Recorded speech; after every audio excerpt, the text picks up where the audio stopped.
Hi guys, let's check the inclusion of our new 70mm 4K HDR dashcam A810. Ito yung front camera niya. Meron siyang USB power, micro SD slot, and rear camera slot. Ito yung camera niya. Pwede nakatutok ng nasa baba and a little bit up. Depende sa viewing view ng customer. This one naman is the rear camera.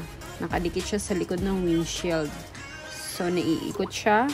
Pero kapag mag-record ka, steady lang dapat siya kung anong position na gusto mo.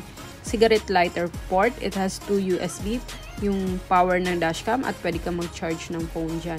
Ito naman yung cable ng RC12 rear camera papunta dun sa front camera.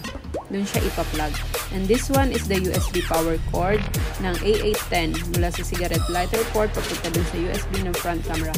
2 electrostatic sticker, wiring crowbar, dashcam mount, pangdikit sa windshield ng front camera, RC12 rear user manual, and the A810 user manual.